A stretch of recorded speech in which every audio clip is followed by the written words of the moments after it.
दोस्तों नमस्कार।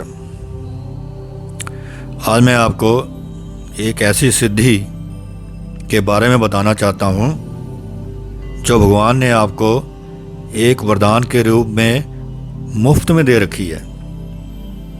यह सिद्धि जिसको हम वाक सिद्धि भी कह सकते हैं। दोस्तों, जब हम कई कई घंटे चुप रहते हैं तो हमारी जुबान पर एक सिद्धि आकर बैठ जाती है। जैसे कि आपने कुछ भी बोला तो आपकी बात कुछ ही देर में सच हो जाएगी।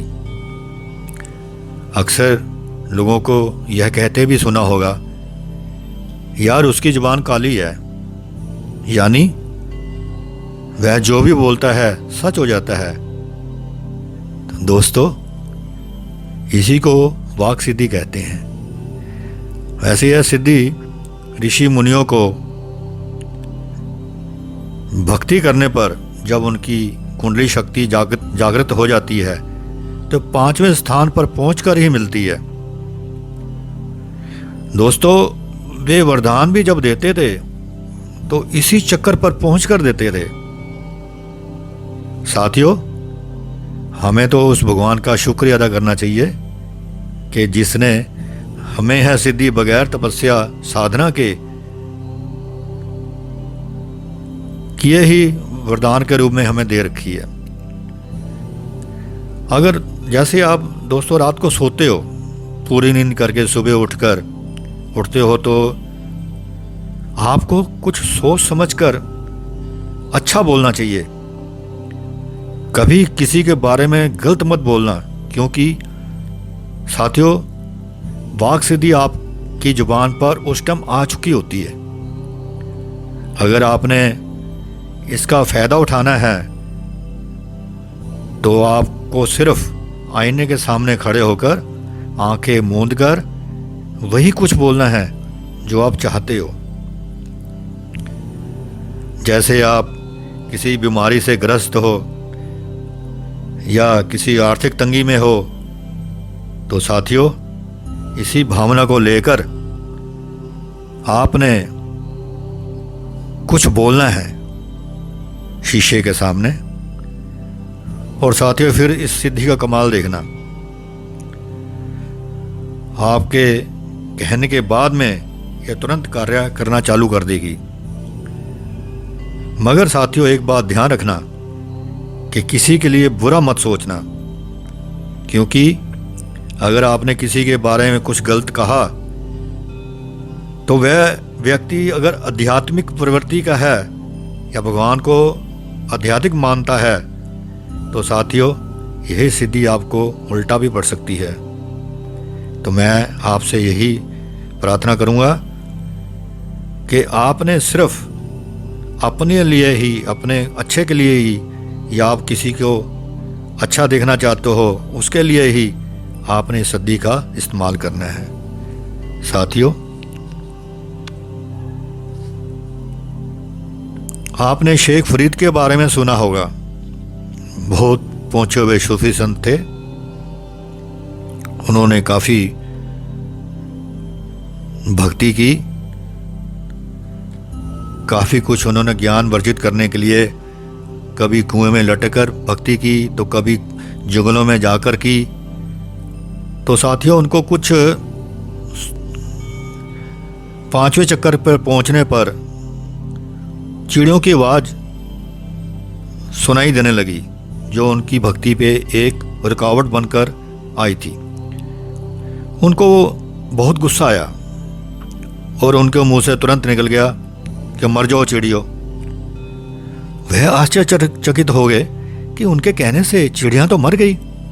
बड़े खुश हुए कि मैंने तो परमात्मा प्राप्त कर लिया। तो दूसरी दफा कहने लगे, जी जाओ चिड़ियों, तो वह जी उठी।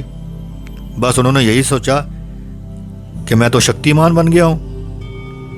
तो उनको इसी दौरान कुछ प्यास महसूस हुई, तो वो पानी पीने के लिए एक कुएं पर चले गए। साथियों, वहां पर एक युवती कुएं का पानी लाइन लगवा कर पिला रही थी। शेख जी ने सोचा कि मैं बगैर लैन के ही पानी पी लेता हूँ, मेरा कोई कुछ नहीं बिगाड़ सकता क्योंकि मैं शक्तिमान हूँ। तो जैसे ही वो लैन में लगे, बगैर लैन के आने लगे, तो उस व्यक्ति ने कहा कि महात्मा जी आप लैन में लग के पानी पियो। बस यही बात सुनकर शेख जी को गुस्सा आ गया। उन्होंने कहा तुम मुझे जानती नहीं है, मैं तेरा सत्यानाश कर दूंगा।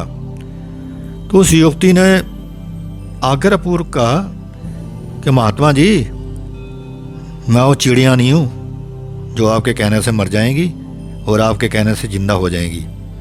जब शेख जी ने यह बात सुनी तो हैरान हो गए और सोचने लगे, जब मैंने ये बात कही तब तक तो वहाँ कोई भी नहीं था, तो इसको कैसे पता चल गया मेरी इस बात का। वह तुरंत उसके चरणों में गिर गए, कहने लगे कि मुझे माफ़ कर दे कि मैंने इस कड़वी बात को आपको बोला। तो उस युवती ने कहा कोई बात नहीं महात्मा जी, आपकी भक्ति अधूरी है क्योंकि आपकी जुबान पर वो मिठास नहीं है, वो सरस्वती नहीं है जो होनी चाहिए। महात्मा जी कहने लगे मुझे ये तो बता तू इस तक कैसे पहुंची।